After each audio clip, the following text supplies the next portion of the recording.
Selamat datang di Korses 2021. Ketika Korses ku ikuti, disitulah IPK ku akan meninggi.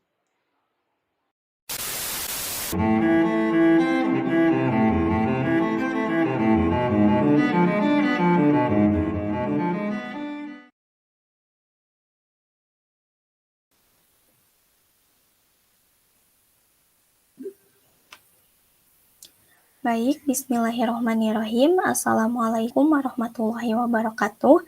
Perkenalkan, saya Diana Radiana dari Angkatan Agroteknologi 2020.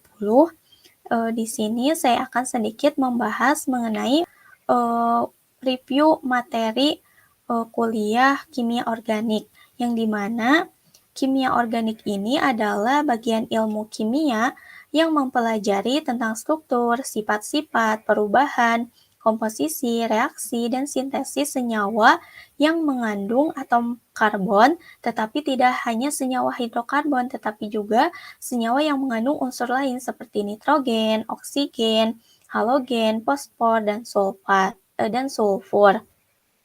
Nah, di kimia organik ini itu dapat dipelajari mengenai hidrokarbon, isomer, klasifikasi senyawa karbon, reaksi senyawa karbon atau reaksi dasar senyawa organik, makromolekul, serta polimer. Nah, namun di sini saya akan sedikit mereview mengenai materi senyawa organik, yang kedua isomer, dan yang ketiga itu reaksi dasar senyawa organik. Nah, baik, kita lanjut mulai dari senyawa organik. Nah, senyawa organik ini dapat didefinisikan sebagai senyawa karbon. Meskipun senyawa organik ini dikenal sebagai senyawa karbon, tetapi tidak semua senyawa yang mengandung karbon adalah senyawa organik, seperti karbida, karbonat, dan oksida karbon. Nah, senyawa organik ini merupakan senyawa hidrokarbon dan turunannya. Lalu, jika senyawa organik itu dikenal sebagai senyawa karbon, tetapi tidak semua senyawa yang mengandung karbon adalah senyawa organik. Nah, kita bagaimana membedakan senyawa organik dan senyawa anorganik? Nah, jika untuk membedakan mana senyawa organik dan senyawa anorganik, kita bisa lihat dari kriteria unsur yang terkandung, dari ikatannya, dari isomer, dari titik didih, dari kelarutan, dan dari sumbernya. Senyawa itu bersumber dari mana? Nah, yang pertama itu, jika senyawa organik, unsur yang terkandung itu memiliki unsur terutama C, H, O, N, V, S, V, S, F, klor, brom, dan iodin. Mohon maaf. Nah, jika anorganik itu unsur yang terkandungnya itu hampir semua unsur, namun unsur karbonnya itu sedikit. Nah, jika dilihat dari ikatannya, jika senyawa organik ikatannya itu kovalen, sedangkan senyawa anorganik ikatannya itu ion. Jika dilihat dari isomernya, senyawa organik itu memiliki isomer, sedangkan senyawa anorganik itu tidak memiliki isomer. Titik didihnya senyawa organik itu rendah, sedangkan senyawa anorganik itu tinggi. Dan jika dilihat dari kelarutan, senyawa organik itu umumnya sukar larut dalam air, sedangkan senyawa anorganik umumnya itu mudah larut dalam air. Lalu sumbernya itu senyawa organik kebanyakan berasal dari makhluk hidup, sedangkan senyawa anorganik itu umumnya mudah larut dalam air, kebanyakan dari batu-batuan atau abiotik dari yang bukan hidup. Nah, sebelum kita beranjak ke hidrokarbon, nah kita harus mengetahui dulu apa sih keunikan dari atom karbon itu. Nah, atom karbon itu memiliki nomor atom 6 yang memiliki elektrovalensi 4. Nah, elektrovalensi itu digambarkan sebagai tangan ikatan pada atom C, sehingga mempunyai 4 tangan untuk berikatan dengan atom lain membentuk suatu ikatan kovalen. Nah, atom karbon ini itu dapat membentuk berbagai variasi bentuk dari suatu senyawa, berdasarkan jumlah ikatan dapat membentuk ikatan tunggal, ikatan rangkap 2, dan ikatan rangkap 3. Nah, sedangkan berdasarkan bentuk rantainya itu dapat membentuk rantai terbuka atau alifatik, rantai tertutup atau siklis, serta aromatik, rantai tertutup yang membentuk cincin benzena berupa hidrokarbon tak jenuh. Lalu jika berdasarkan posisi atom C dalam rantai ada atom karbon primer, atom karbon sekunder, atom karbon tersier, serta atom karbon kuartener. Nah, ini adalah contoh-contoh bagaimana di atom karbon itu yaitu yang rantai terbuka, yaitu alifatik seperti ini. Lalu alisiklik atau siklik itu atau siklis itu rantai tertutup seperti ini, dan untuk aromatik benzena dan turunannya itu seperti ini ikatannya. Nah, yang selanjutnya itu ini adalah contoh-contoh dari yang tadi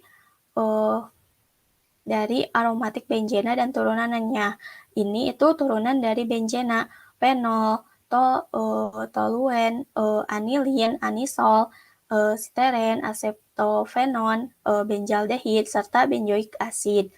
Nah, lalu selanjutnya itu berdasarkan posisi atom karbonnya, yaitu ada atom karbon primer, atom karbon sekunder, atom karbon tersier, dan atom karbon kuartener.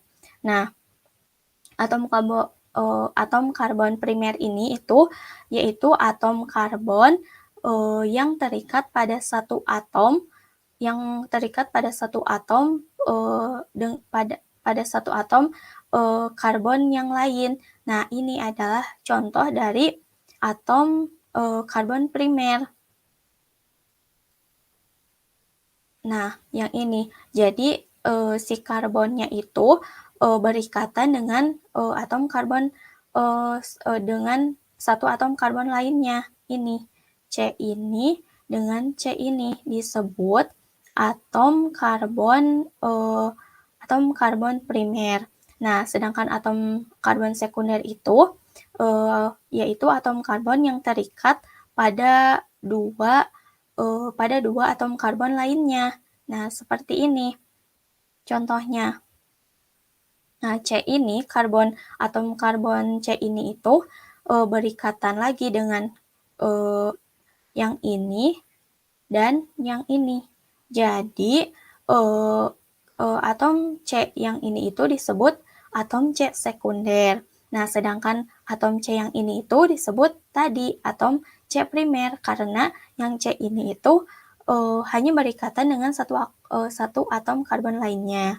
Nah, lalu selanjutnya itu atom karbon tersier. Nah, atom karbon tersier itu atom karbon yang terikat pada 3 atom karbon yang lain. Nah, contohnya itu atom karbon ini, di mana si atom karbon ini itu berikatan dengan atom karbon ini, lalu ini, serta ini. Jadi atom ini itu atom C yang ini itu disebut atom C tersier. Nah, sedangkan yang ini itu ini sama atom C primer karena berikatan dengan satu atom karbon. Lalu yang ini juga disebut atom C primer karena ikatan dengan satu atom karbon yang lainnya juga. Lalu selanjutnya itu atom C kuartener. Nah, atom C kuartener itu atom karbon yang terikat pada 4 atom karbon yang lain. Nah, contohnya itu seperti ini. Atom karbon ini itu berikatan dengan atom karbon ini, C yang di sini, lalu C yang di sini, lalu C ini dan ini. Jadi si atom karbon ini itu berikatan dengan atom karbon lainnya, jadi disebut atom C kuartener. Lalu selanjutnya itu kita coba ya. Jadi nomor 1, atom C ini disebut nanti dulu ya. Atom C ini itu disebut karena berikatan dengan satu atom C yang lain, berarti disebut ini atom karbon primer, yang ini atom karbon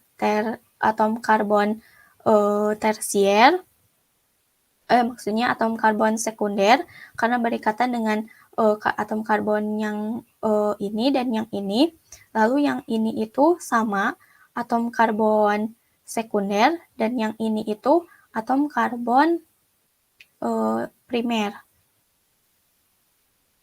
Nah, ini itu atom karbon primer karena hanya satu berikatan dengan atom karbon yang ini.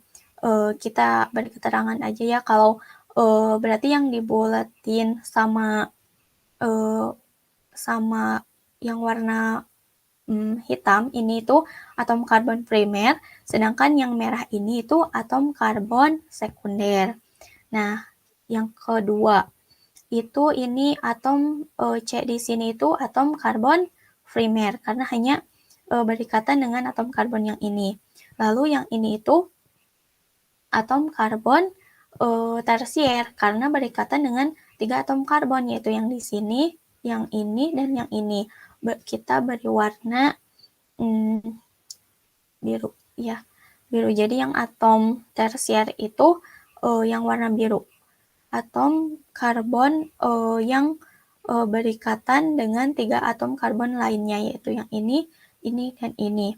Lalu yang ini itu atom karbon sekunder karena berikatan dengan 2 atom karbon lainnya. Oke, yang ini itu atom karbon sekunder dan yang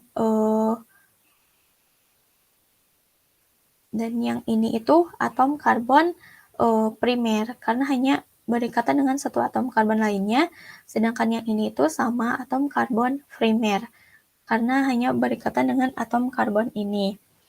Lalu kita berlanjut ke nomor 3. Atom karbon ini atom karbon primer karena hanya berikatan dengan atom karbon yang satu ini. Lalu yang ini itu atom karbon karena berikatan dengan C ini, dengan ini, berarti yang ini itu atom karbon tersier. Atom karbon tersier.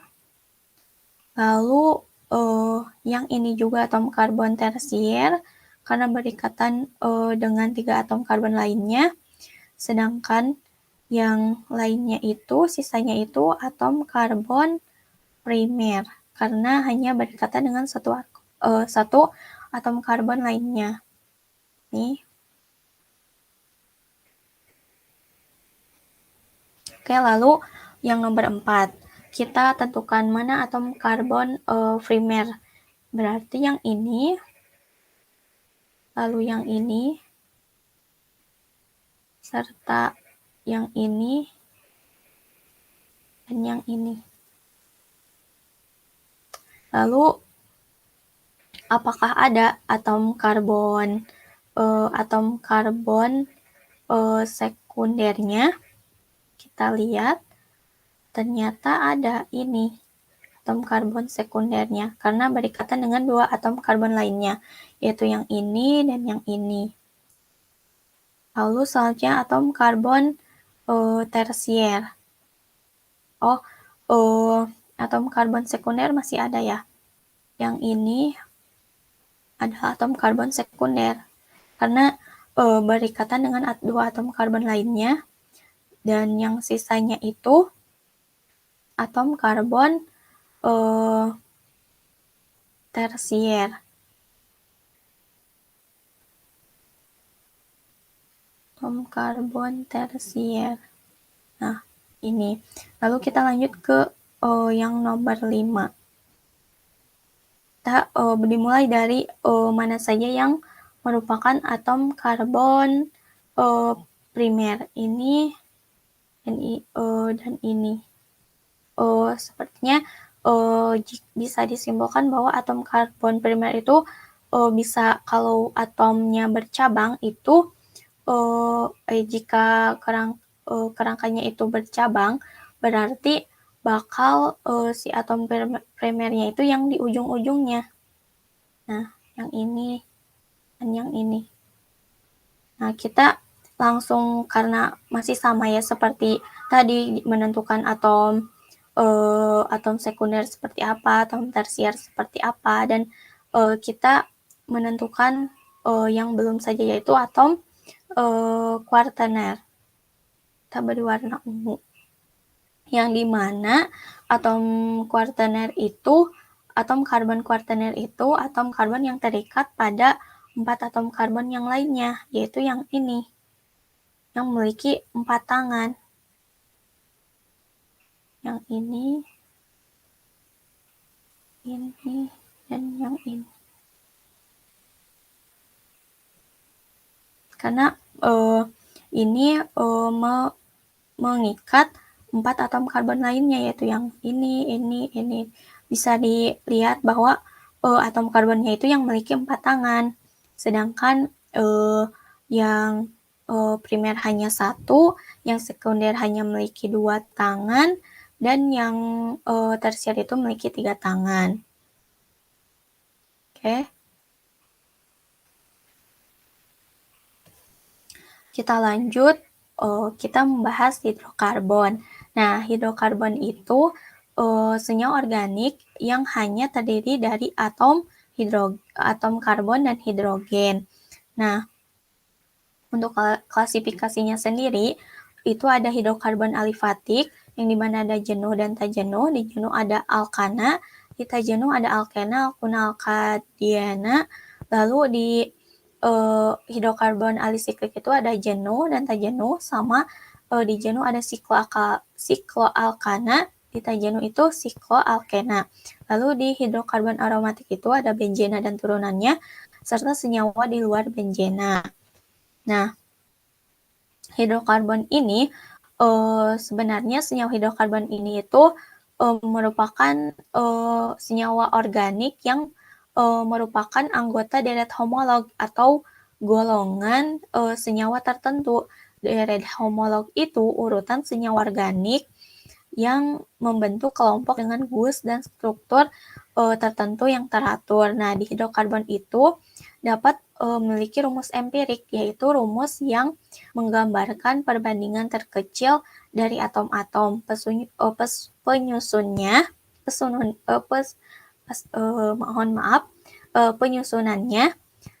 rumus molekul itu menggambarkan jumlah atom yang sesungguhnya dalam molekul dan bukan hanya perbandingannya. Dan sedangkan rumus struktur itu menunjukkan struktur dari molekul, yaitu muatan dari kaitan atom-atomnya.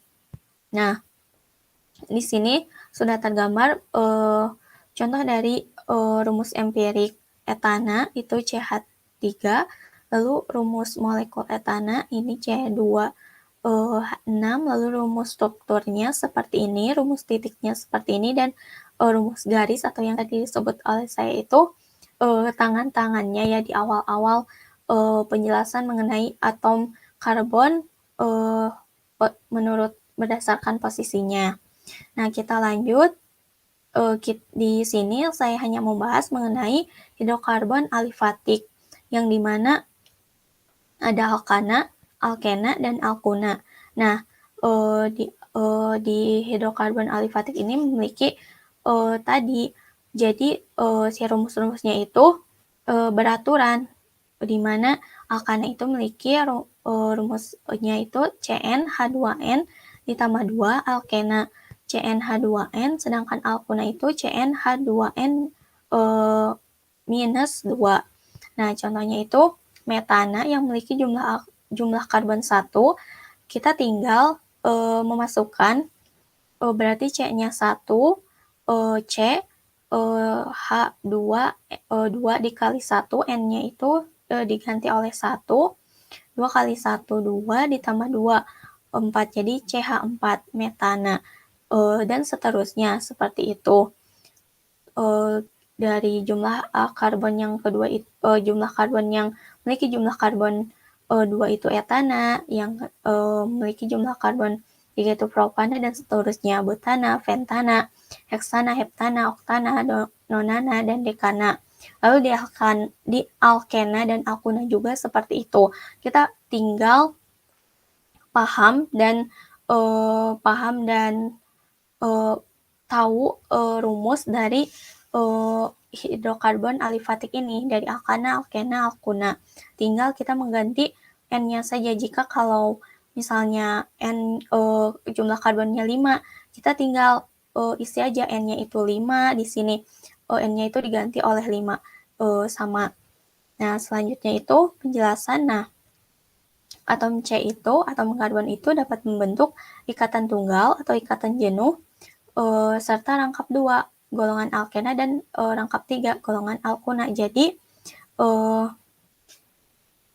bisa dikatakan bahwa alkana itu ikatan tunggal, alkena itu ada ikatan rangkap, dan alkuna itu alkena ikatan rangkap 2, alkuna ikatan rangkap 3.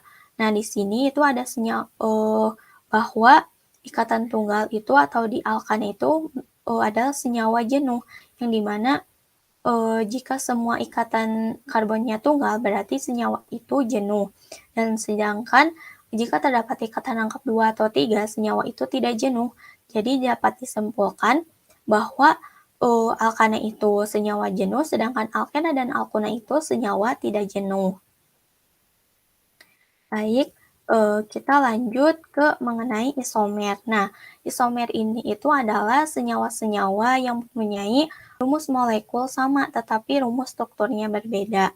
Nah, macam-macam isomer itu ada isomer rangka, isomer posisi, isomer fungsi, isomer geometri, dan isomer optik.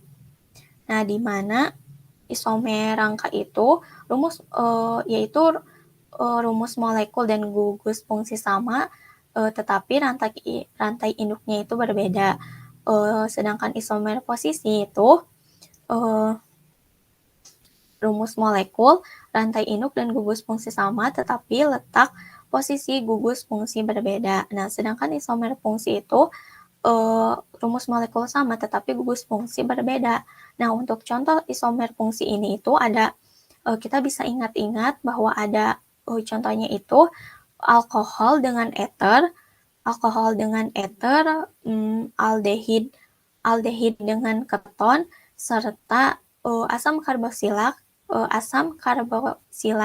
dan ester. Nah, sedangkan untuk isomer geometri ini adalah isomer yang sisi nyawanya itu alkena yang memiliki ikatan rangkap 2, di mana setiap C ikatan rangkap mengikat atom yang berbeda. Nah, itu bisa dibilang itu senyawa yang molekulnya mempunyai bagian yang kaku atau ikatan rangkap.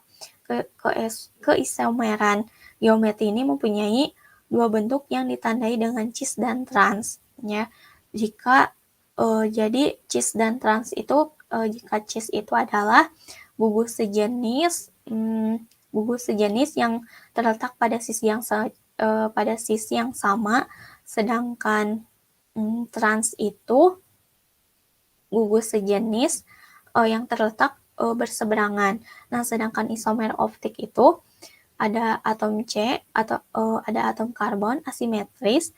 Atom C ini itu mengikat 4 gugus yang berbeda.